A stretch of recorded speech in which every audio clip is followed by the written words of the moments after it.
நீங்கள் நல்ல சுகத்தோடு இருக்கும்பொழுது சத்தம் போட்டு கூப்பிடுறீங்க, கடவுளே என்னை காப்பாற்றுன்னு கூப்பிடுறீங்க, கடவுளே நீதான் கொடுத்தான்னு கூப்பிடுறீங்க. ஆனால் பெரும் துன்பங்கள் உங்களை வாட்டும் பொழுது, மரணம் இதுதான் என்று நெருங்கும் பொழுது சத்தங்கள் அடங்குகின்றன.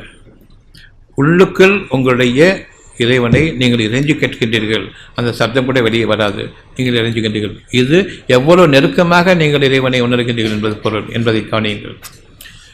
துன்ப காலத்தின் உச்சகட்டங்களில் உங்களுக்குள்ளேயே நீங்கள் புலம்புவீர்களே, உங்களுக்கிடையே நீங்கள் உருவுகிறீர்கள், அந்த அளவுக்கு இறைவன் நெருக்கமாக இருக்கின்றான். உங்களை ஒரு பேர் சொல்லி கூப்பிடும்போது ஒரு தன்மை, ஒரு கண்ணியமான வாழ்க்கை வாழ்ந்துட்டு இருக்கும்போது உங்களை பேர் சொல்லி கூப்பிட்டா கஷ்டமாக இருக்கும், கிட்ட வந்து கூப்பிடணும். ஊரெல்லாம் கேட்குற மாதிரி என் பேர் சொல்லி கூப்பிட்டா அது எனக்கு கௌரவ குறையும். வேகமாக கிட்ட வந்து கொஞ்சம் அமைதியாக கூப்பிடுங்க, யாருக்கு வந்து காதை விடாமல் எனக்கு மட்டும் கேட்குற மாதிரி நீங்கள் கேளுங்க, அப்போது எனக்கு அமைதியாக இருக்கும் மனசு. அப்படி தானே? பேர் சொல்லி கூப்பிடணுமா, ஊரெல்லாம் பார்க்குற மாதிரி கிட்ட போய் கூப்பிடணுமா? அப்படி இருக்கும் பொழுது நமக்கே இவ்வளவு கண்ணியமும் கௌரவமும் வேண்டியிருக்கும் பொழுது கடவுளே என்று கத்துகின்றோமே, எந்த அளவுக்கு அவனை அசிங்கப்படுத்துகின்றோம். உள்ளத்தில் இறைவன் இருக்கின்றான் என்பதை அறிந்தால் கத்த வேண்டிய அவசியம் இல்லை.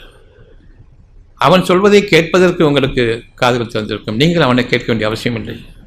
அவன் எதை உங்களுக்கு கூறினாலும் கவலை வேண்டாம் என்று, அந்த கவலை வேண்டாம் என்று தான் நீங்கள் அவனிடம் கூறுகின்றீர்கள். அவன் சொல்வதை கேளுங்கள், நீங்கள் கேட்காதீர்கள். அவன் சொல்வதை கேட்கும் பொழுது உங்களுக்கு நிறைவேறும்.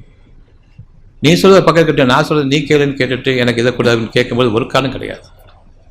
உங்களுடைய பிரார்த்தனைகள் அவன் சொல்வதை கேட்கும் பொழுது உங்களுடைய பிரார்த்தனை நிறைவேறிக் கொண்டிருக்கின்றது.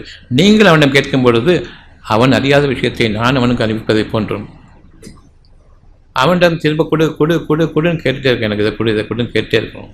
துன்பத்தின் உச்சகட்டத்தில் இல்லை, அவன் உங்களுக்கு சொல்லிக் கொண்டிருக்கின்றான். சுகமாகட்டும், அமைதியாக அதனை நீங்கள் கவனத்தோடு ஈர்த்து கொள்ளுங்கள், அவ்வளவுதான். உங்களுடைய வாய் எப்பொழுது திறக்கிறதோ எனக்கு கொடு என்று பிரார்த்தனை இல்லை, அங்கீகரிக்கப்பட முடியாது. காரணம், இன்னமும் நீங்கள் உணரவில்லை, இறைவன் தான் உங்களுக்கு சொல்லிக் கொண்டிருக்கின்றான், அதனைத்தான் நீங்கள் அவனிடம் கேட்கின்றீர்கள் என்று. சப்தம் வெளியே வரும்பொழுது பிரார்த்தனைகள் இல்லை, சப்தம் அடங்கும் பொழுது நீங்கள் அவனுடைய பாக்கியங்களை நீங்கள் கேட்டுக்கொண்டிருக்கின்றீர்கள், அவனுடைய அந்த ஆசீர்வாதங்களை நீங்கள் கேட்டுக்கொண்டிருக்கின்றீர்கள். அவனிடமிருந்து வரக்கூடிய செய்தியிலிருந்து சிலவற்றைத்தான் நீங்கள் அவனிடம் கேட்கின்றீர்கள், முழுமையாக கேட்கவில்லை.